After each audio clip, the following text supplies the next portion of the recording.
E aí pessoal, aqui é o Diário do Atirador e nesse vídeo eu vou falar sobre os argumentos principais que são usados contra o porte de armas. Eu queria fazer um vídeo só sobre o porte de armas antes, mas depois que o Senado acatou a uma proposta de iniciativa popular de discutir uma revisão aí nos quesitos de porte de arma, muito está se falado no Facebook e muita desinformação tem rolando por aí. Então por isso eu vou fazer esse vídeo aqui. E você que está me assistindo vai ter o trabalho de repassar isso para as pessoas, principalmente com quem não concorda com a gente, para que as pessoas possam se informar um pouco melhor, ouvir o outro lado que não está sendo divulgado por aí, para poder formar a sua própria opinião. E lembrando que porte de arma é o direito de você poder portar a arma em vias públicas, né? Andar na rua com uma arma na cintura, diferente da aquisição de arma. Então vamos lá, porte de arma. Os principais argumentos que a gente sempre escuta é que, primeiro, número 1, o brasileiro não está preparado para poder andar armado, a gente não tem cultura para isso, e se isso acontecesse, as pessoas iam sair se matando na rua. Ia ser uma carnificina geral. Esse é um dos principais argumentos aí que a gente sempre ouve. Bom, a primeira falácia que se encontra aí nesse argumento está justamente numa falácia de falsa dicotomia. Ou seja, todo mundo pode andar armado versus ninguém pode andar armado. Tá? Não é isso que a lei está discutindo, não é isso que a gente defende, ninguém está defendendo aqui o direito irrestrito ao porte de armas. Tá? O porte de armas ele deve ser rediscutido e deve ser criado critérios para que exista o porte de armas. E rebatendo então esse argumento de que as pessoas vão se matar, é muito claro e muito fácil de rebater isso, porque há 20 anos atrás, antes do Estatuto do Desarmamento, o porte de armas não era sequer crime, tá? Era uma simples contravenção penal. E você conseguia comprar, inclusive, pochetes naquela época que vinham com coldre, para você poder colocar a sua arma. Então era muito comum as pessoas andarem armadas, principalmente no interior. E não existia mais homicídio do que existe hoje. O segundo argumento que a gente sempre ouve é que qualquer briga de trânsito vai acabar virando morte. Né? Se você vai olhar torto para uma pessoa, qualquer briguinha, qualquer discussão, você vai olhar torto para alguém no trânsito e vai tomar um tiro na cara. A primeira coisa que eu penso quando eu escuto esse argumento é que a pessoa que está falando isso provavelmente deve se envolver em brigas todo dia, ou várias vezes por semana. Porque eu, por exemplo, eu tenho 26 anos e nunca me envolvi numa briga. Nem uma briga sequer, nunca tive que resolver nada na base da violência. Durante toda a minha vida, tudo que eu tive, qualquer discordância que eu tive com alguém, foi resolvida na base da conversa. E eu acho que eu faço parte da maior parte da população. As pessoas não brigam todos os dias, ninguém briga todos os dias. E principalmente, se você não quer tomar um tiro na cara por olhar torto para alguém na rua, ou numa briga de trânsito, é muito simples, meu amigo. Não olhe torto para as pessoas. Não arrume brigas no trânsito. Não xingue uma pessoa que você não conhece, ou que você não sabe quem é, ou o que ela é capaz, só por causa de uma vaga no estacionamento, ou só por causa de uma fechada no trânsito. Isso não faz o menor sentido. É só você evitar o confronto, que isso não vai acontecer com você. E mais, se existem muitos cidadãos civis armados na rua, os valentões que andam por aí vão pensar 2, 3, 4, 5 vezes antes de querer arrumar briga por causa de uma fechada no trânsito. Porque, afinal de contas, essa pessoa que ele pode estar brigando pode estar armada, ou logo atrás dele pode ter outra pessoa armada, que se vê aquilo acontecer, pode reagir para defender essa pessoa que está sendo agredida injustamente.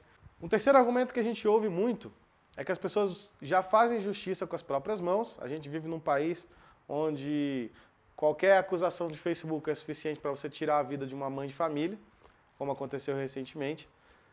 Então, se as pessoas tivessem arma, as pessoas sairiam fazendo justiça com as próprias mãos, seria um banho de sangue, uma limpeza étnica, cultural, racial, sempre usam esse tipo de argumento. Bom, mais uma vez ele repousa em cima de uma falsa dicotomia. Nós não estamos falando de porte irrestrito de arma. Segundo que, óbvio, olho por olho, dente por dente não resolve a vida de ninguém, de nenhuma sociedade. Mas defesa pessoal não é olho por olho, dente por dente. É muito diferente. Quem pensa isso está redondamente enganado no seu conceito acerca de legítima defesa. Legítima defesa é tão somente interromper uma ação injusta contra si próprio ou contra um terceiro, naquela hora, no momento da agressão. E um outro argumento que eu cheguei a ler aí nas redes sociais é que se liberassem o porte de arma para todo mundo, eu ia ter que contratar seguranças particulares, porque eu ia ter medo das pessoas em volta de mim. Bom, esse argumento é bem interessante. Primeiro, novamente, ele repousa na falsa dicotomia. Não é arma para todo mundo. Mas o mais interessante disso é que o cara acha que contratar seguranças armados pode resolver a vida dele. Mas esses seguranças armados são seres humanos, assim como ele, que passaram por cursos e treinamentos, assim como qualquer um poderia passar, e que foram aprovados em testes que qualquer um poderia ser aprovado, se estudasse e se treinasse para isso. Ou seja, a arma na mão do segurança particular poderia proteger a vida dele, mas na mão dele, não.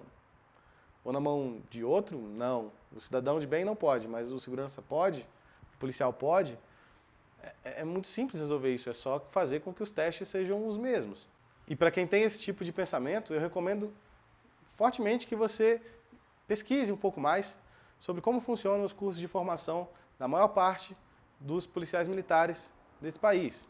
E principalmente dos vigilantes desse país, com todo o respeito que eu tenho pela classe, com todo o respeito que eu tenho pelas corporações policiais e pelos policiais que podem estar me assistindo, eu afirmo, e vocês há de concordar comigo, de que o treinamento com armas de fogo da maior parte das corporações policiais do Brasil é insuficiente. Tá? Os tiros que são disparados no curso de formação são poucos tiros, principalmente se você comparar com um atirador esportivo, por exemplo, que dá milhares de tiros no final de semana. Algumas centenas de tiros é absolutamente insuficiente para uma pessoa que quer se capacitar para manusear arma de fogo, que nunca manuseou arma de fogo antes. Eles são bem treinados em vários outros quesitos, tá? Mas no quesito de treinamento com arma de fogo é insuficiente. Quem é policial que está me assistindo sabe disso, consegue admitir isso, que a não ser que você faça parte de uma força tática, você não tem acesso a treinamento de tiro, o tanto quanto era necessário. Então, policiais que gostam da atividade, que querem treinar, querem proteger as próprias vidas, muitas vezes têm que gastar do próprio bolso para fazer isso, tá? O que é um absurdo. Ou seja, se você confia na arma do policial, eu afirmo para você novamente, pense na possibilidade de confiar nas armas nas mãos de cidadãos de bem habilitados, capacitados. E quais seriam os requisitos, então, para uma pessoa, um cidadão civil de bem, poder se candidatar à permissão de porte de arma, na minha opinião? Bom, primeiramente, e obviamente, essa pessoa não pode ter antecedentes criminais. Essa pessoa tem que comprovar a aptidão psicológica. Ela vai fazer um teste psicotécnico. Tá? Em seguida, ela vai ter que passar por vários exames de capacitação técnica, tá? E que eu acho que devem ser difíceis mesmo, para forçar aquele cidadão a buscar cursos, a se capacitar, a se treinar. Tá? E esses cursos podem muito bem ser fornecidos por qualquer instituição privada de treinamento que vai cobrar pelos cursos, obviamente, as pessoas vão pagar, vão fazer os cursos e vão fazer então a prova que vai ser ministrada por algum órgão público aí que venha a ser escolhido para tal. Tá? Então, por exemplo, essa pessoa que vai portar armas no meio da rua, ela tem que ter uma habilidade com saque. Ela tem que saber sacar sua arma e disparar um tiro com eficácia, com precisão, em uma quantidade X de tempo. Normalmente se fala em 2 segundos, 1,4 segundos. Então a pessoa que quiser se candidatar ao porte de arma, ela tem que ser capaz de fazer um saque nessa velocidade e fazer um disparo com precisão. Tá? Segundo, essa pessoa precisa saber manusear a arma. Ela precisa fazer um teste de manuseio e de disparos parado no stand de tiro com precisão, X disparos, X acertos a X distâncias. Terceiro, essa pessoa precisa estar capacitada a reagir sob estresse.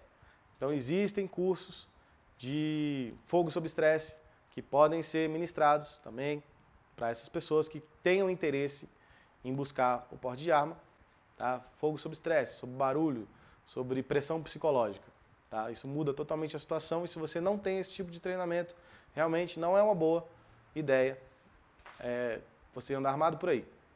Quarto, uma prova de conhecimento teórico, básico, tá? Com coisas acerca de armas de fogo e da filosofia acerca das armas de fogo.